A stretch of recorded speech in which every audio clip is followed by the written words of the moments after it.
Guatemala, littered with ancient wonders, temples which pierce its dense canopy, all once declared as separate structures.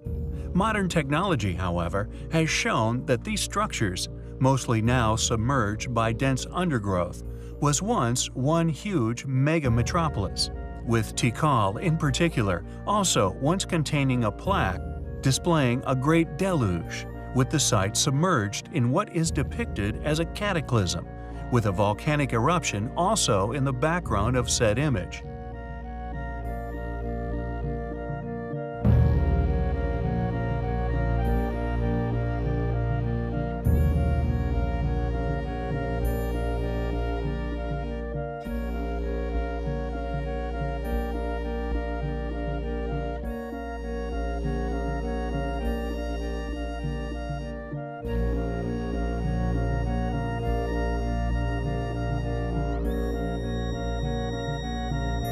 With mysterious megaliths still found littering the foliage.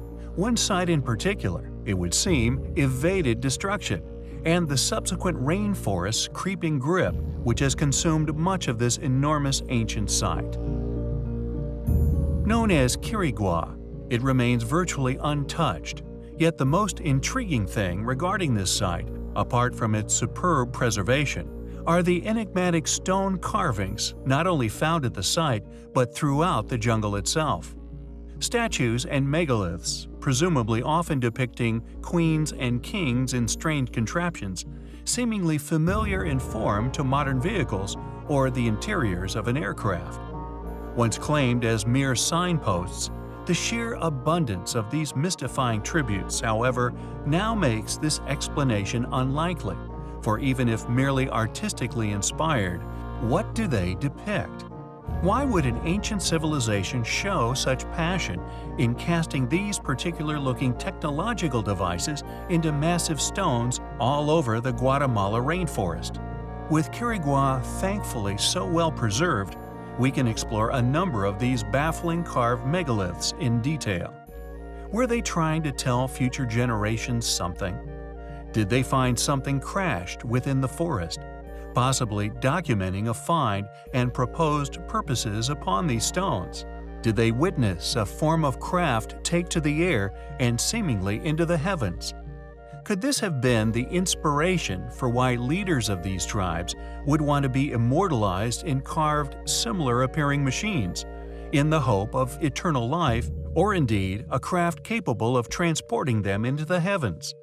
Vast questions still surround this ancient civilization's knowledge, one now known to have been over 10 million strong. Did this enormous, once incredibly powerful ancient civilization get visited by beings from another planet? Possibly found a crashed craft, one they attempted to depict a reverse engineering of? The fact that many depict what modern man would perceive as complex craft concepts, many find highly intriguing. We also find these massive stone megaliths, the efforts undoubtedly applied to create them, their source inspiration, and indeed the images they depict, by a civilization we now know were undeniably advanced and extremely ancient, once lost for millennia and only now being rediscovered, highly compelling. There are many baffling, anomalous artist depictions that litter the megaliths all over the rainforest which now submerge the super-civilization or mega-metropolis which was once known as the Mayans. Pekal's tomb and the strange rocket designs we have shared before, location now unknown, the seal seemingly showing a craft of ancient high technology, indeed not to mention his choice to have a vivid green death mask. All mere coincidence? Even the stolen plaque, fortunately photographed before its mysterious theft, depicting a doomsday event. Volcanic eruptions in the background, with drowning natives, which accompanied a mass submersion found and subsequently stolen from Tikal. Mere coincidence? Yet, with all these compelling pieces of evidence, all these artistic accounts, whether through cover-up or lack of discovery and accurate artistically created depiction, of this event of a peaceful trade via ancient alien contact, What the argument needed to become unarguable may have just been discovered deep in the Mayan rainforests. Accurate depictions created in brittle yet precious jade tablets of considerable proportions, artistic interpretations of these events, and the giving of gifts actually once occurring.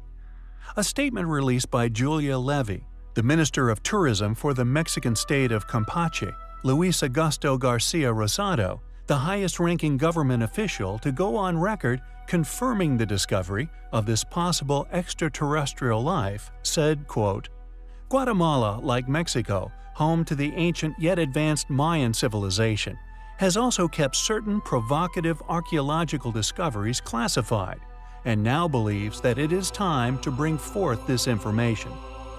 Rosado spoke of contact, quote, "between the Mayans and extraterrestrials, supported by translations of certain codices which the government has kept secure in underground vaults for some time." In a telephone conversation with the rap, he also spoke of, quote, "landing pads in the jungle that are 3,000 years old." End quote. Kinnick Jainab Pakal I was known by many names: Pakal, Pakal the Great, Eight Ahu, Sunshield, the list goes on. He was the leader of the Maya city-state of Palanique, and according to academia, this rule and the subsequent exquisite ruins left by his reign occurred within the late Classic period of Mesoamerican chronology. Undoubtedly, the most astonishing relic left by this past king, and the artifact which has fueled countless ancient astronaut theories, is the casing stone found atop his tomb, clearly depicting some form of advanced machine. Yet the question has persisted: what was the type of machine? Or indeed, what was its past function? Are we peering upon a schematic for an ancient spacecraft? Why would a king that we feel is clearly from a lost civilization go to such considerable effort having this contraption depicted upon his burial chamber? Before his name was securely deciphered from extant Maya inscriptions, only within the last few decades, may I add, little was known of this intriguing ruler. He had been known by an assortment of nicknames, and we find it interesting that regardless of the clearly advanced knowledge bestowed within the ancient constructions of such sites, academics continue to create suspiciously complete timelines surrounding these structures, their rulers, and even dating the builds. Yet their explanations as to how these tasks were completed are utterly absent from the thousands of books written, funded, supported, and published by this select group of influential individuals. However, during our own research, we have found a compelling lead regarding this ancient site. A set of images purportedly showing an artifact once found beneath Pakal's tomb. And although we have been unsuccessful in finding any more photography of the artifact, we have found out where it is currently being held: the Mexican National Museum. What makes this particular artifact so compelling to us is its resemblance to rocket thrusters. Its deliberately sculpted shape is uncanny of a three-cone rocket, and was clearly not intended to be an ornament with such an awkward form. This artifact, if indeed depicting some form of ancient thruster, throws up some rather controversial yet astonishing questions. Is it a mere basalt sculpture?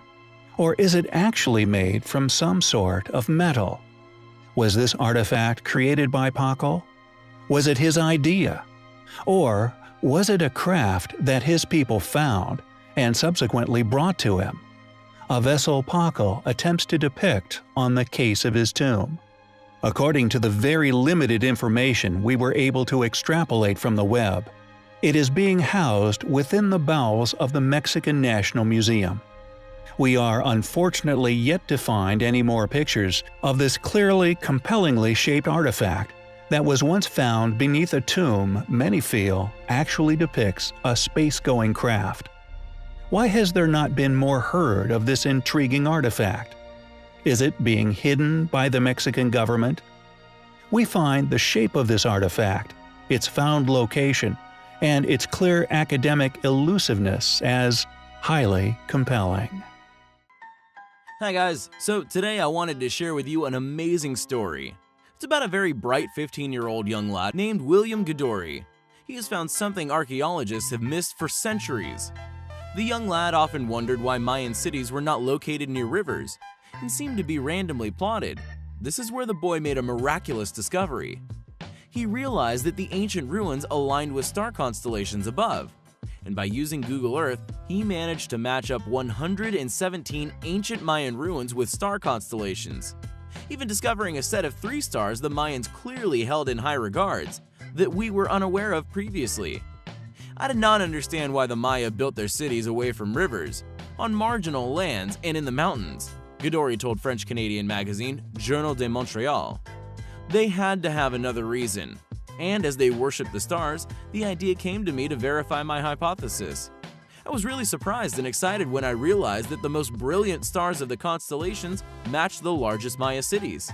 By plotting these star locations, William has seemingly discovered the ruins of a very ancient pyramid, accompanied by a city in ruins, untouched by humans for over 1,000 years.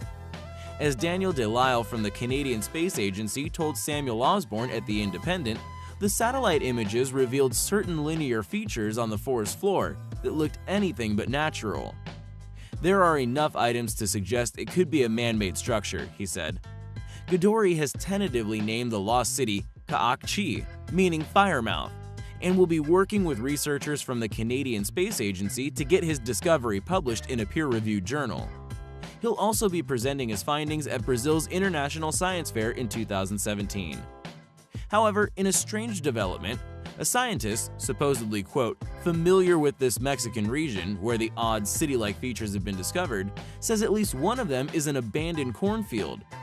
How he knows this is unknown. We visited them, and my grad students know them quite well.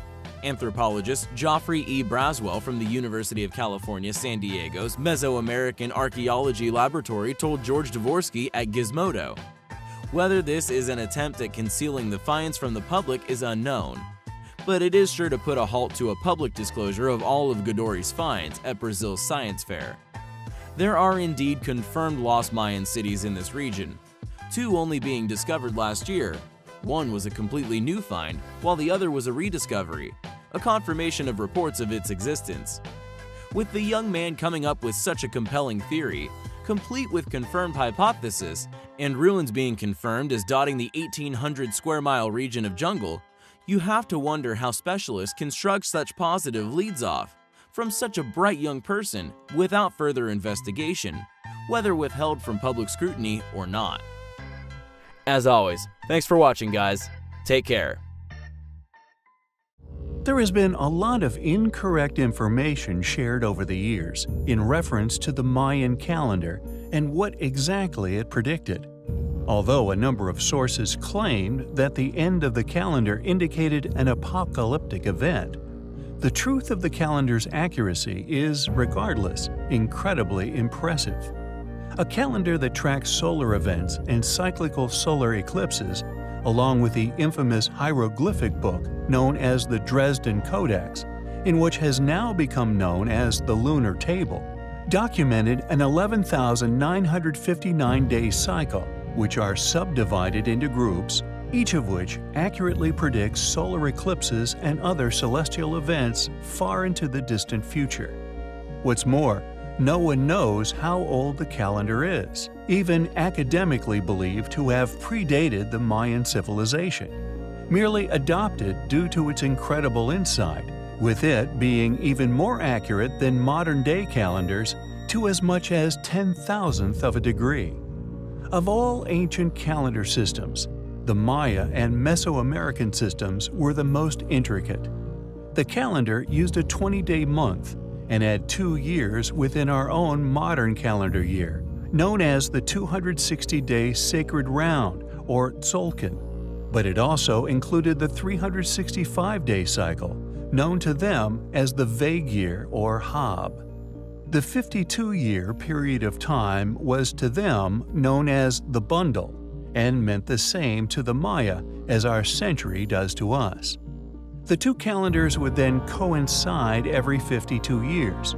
The reason for this is so far unknown. Although, it must be noted, the Dogon tribe claimed to have been visited by extraterrestrial beings from twin stars near Sirius, a claim astronomically confirmed several decades after this was documented, with a celebration taking place every 60 years, which does indeed match a full orbit of these stars, something that, to them, should have been impossible to have known. But I digress. No one is certain how such an unusual calendar came into being.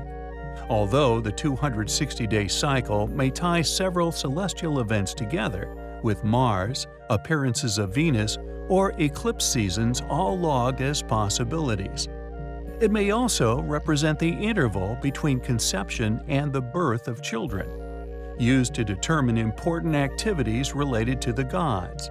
It was undoubtedly believed in, used to name individuals, predict the future, decide on auspicious dates for battles, marriages, and so on. The sacred round is composed of two smaller cycles, with the numbers 1 through 13, coupled with 20 different day names. Each of the day names is represented by a god who carries time across the sky, thus marking the passage of night and day. Some of these being animal gods, with archaeologists pointing out that the sequence of animals matches sequences of the modern zodiac, which was also used in many other ancient civilizations worldwide. The question is, where did all this knowledge come from? Or indeed, where did it go? Although it did not predict an apocalypse as many claimed, we find this ancient cyclical calendar highly compelling.